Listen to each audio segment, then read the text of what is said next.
Today we'll be creating this particular story loop. It could be used like a meteor shower pouring down on you or just a fiery rain, but we're going to learn very simple particle systems, how to loop it, and a few shading techniques that we've done multiple times on this channel before. So let's begin the tutorial. In our default scene, we're going to press X to delete the default cube and then press Shift A and search for a UV sphere. Next up, we want this UV sphere to have a few more subdivisions, so we can press Ctrl 2 to add in a subdivision surface of level 2. We can go to the modifiers tab over here and apply this modifier. Once we do that, we can go to the particle systems over here and press this plus to add in a new particle system. Now we're going to change the frame start to something before frame 1, but we'll do that after we just make sure that the particles are going the way we want. So if you play the animation, you see the particles are all falling down, and that's because gravity is turned on.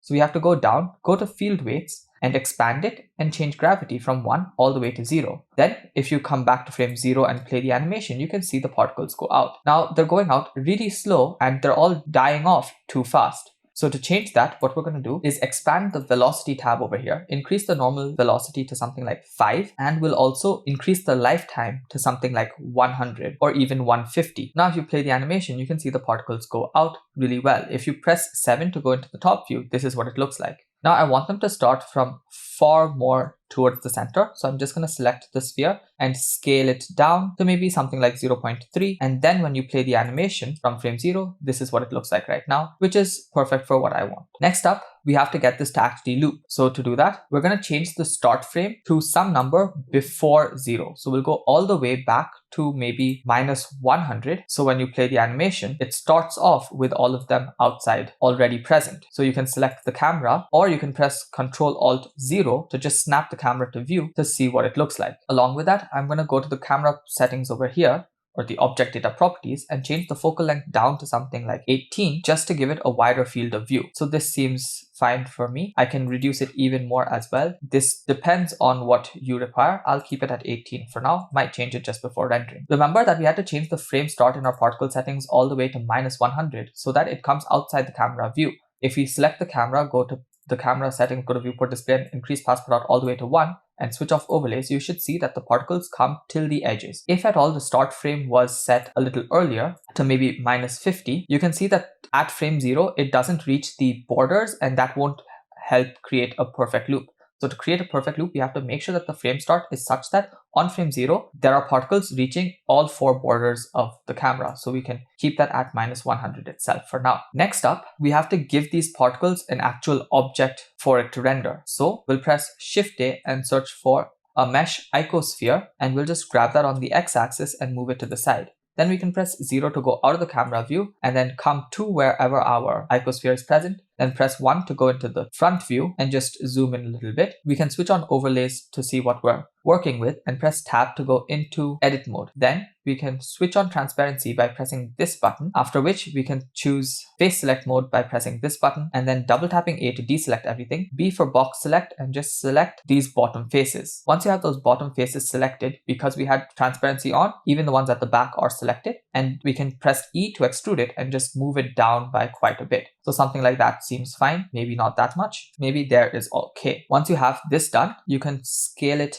down a little bit towards the edge. It doesn't have to go all the way to 0, just a bit lower is fine. And you can press Ctrl-R to just add in a few loop cuts here. Of course, after pressing Ctrl-R, you have to scroll up on the scroll wheel to increase the number of loop cuts. So we've just added in a little bit more geometry. Once you've done that, this particular particle should have 2 materials, one on top and one at the bottom.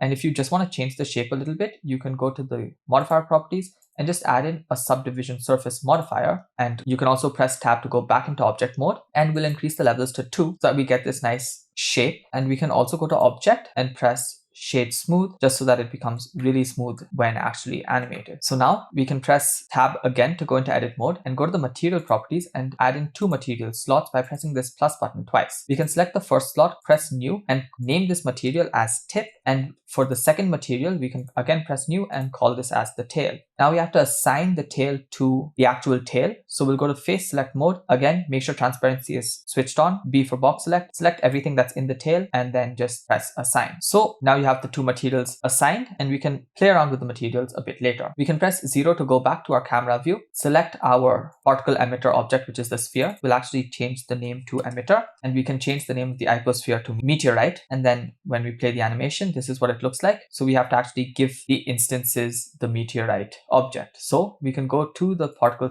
properties over here. After selecting the emitter object, go down to render and just change the render as halo to render as object. And for the instance object, we can choose the meteorite. So there we have the meteorites come in. If you switch off overlays, this is what it looks like. And we can still see the actual emitter. We don't want to see the emitter object. So we'll decheck show emitter on both the render as well as the viewport. So you have to scroll down a little bit, go to viewport display and decheck show emitter. So now when you go to frame 0, you can actually see how these meteorites are going. Apart from that, we can set all of our animation defaults, which is going to the output properties, changing the frame rate to 30 frames per second and changing the end frame to 150 so that it's a 5-second long animation. We can change the output folder to wherever we want it to be stored. File format, I'm going to use FFmpeg video with an encoding container set to MPEG-4 and an output quality of perceptually lossless. With that, we can finally start looping this particular animation. To do that, we'll go back to the particle settings and press this plus to add in a new particle system. We'll use this drop down to select the original particle settings that we had and we'll press this button to create a duplicate of the particle settings. Now, the original particle system started 100 frames before the start of the animation. So this new particle system has to start 100 frames before the ending. So that means it has to start at frame 50. Along with that, the previous particle system ended 200 frames after the start of the animation. So this one has to end 200 frames after the end. So it has to end at frame 350. However, I think for both of the particle systems, I'm going to change the end frame a bit earlier. So in the original particle system, I'm going to change the end frame to something like 75, which is halfway through the animation. And for particle systems 01, I'm going to end it at 75 frames after the end. So that's going to be 225.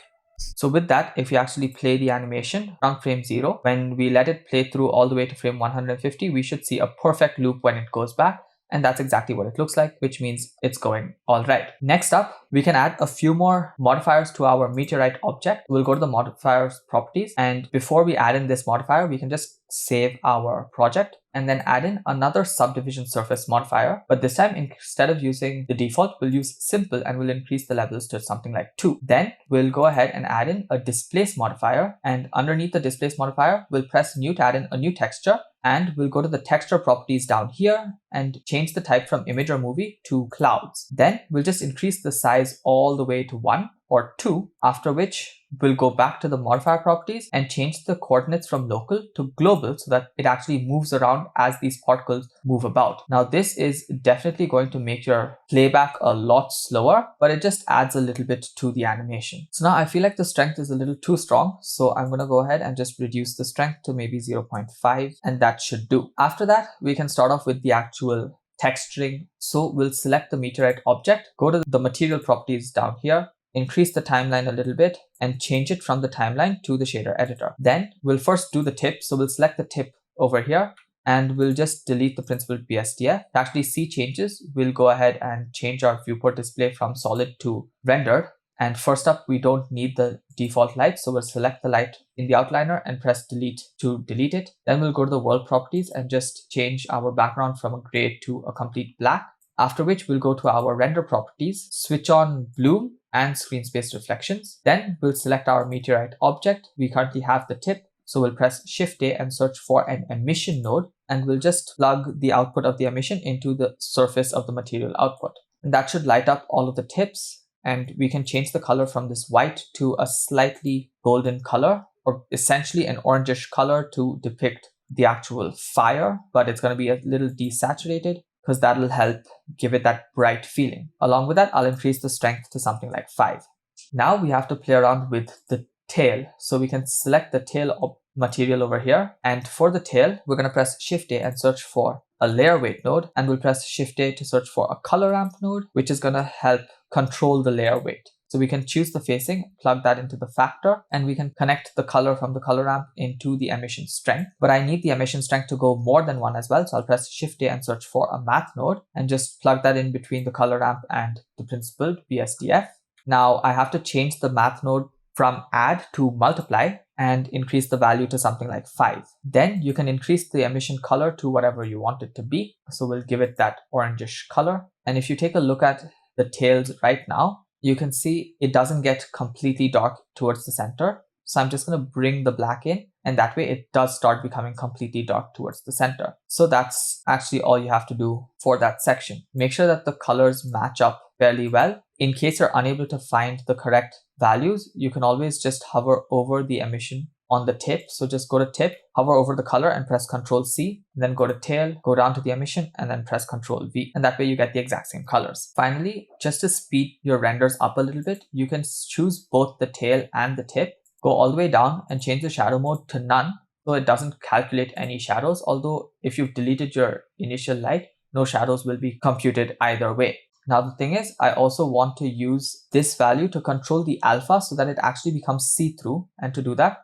I have to go down to the settings for the tail, change the blend mode from opaque to alpha blend, and I'll decheck show backface, after which I'll just use this color ramp and plug the value into the alpha. And that way they'll actually be see-through in case there's any situation where you have one perfectly behind the other. So you can see the tip of this one can be seen through the tail of this. If you feel like a little too much is subtracted, you can always bring this back and just play around with these till you get the type of control you want. You can always use this multiply value also in the alpha, and that way the outer edges become even brighter because it's getting multiplied by a value of 5. So it's really up to you and how you wish to use this, but that's actually all there is for the materials. The last thing that we have to do is play around with the actual world. So we'll go and change this from object to world. You can press the period on your numpad to centralize the nodes. And I'm just going to press Shift A and search for a Voronoi texture, because the Voronoi texture allows us to get a few dots. We'll press Shift A and search for a color ramp, and we'll plug the distance into the factor and we'll bring up the scale by a lot, maybe something like 50. Then if you Control Shift click the color ramp, you should be able to see what the dots are.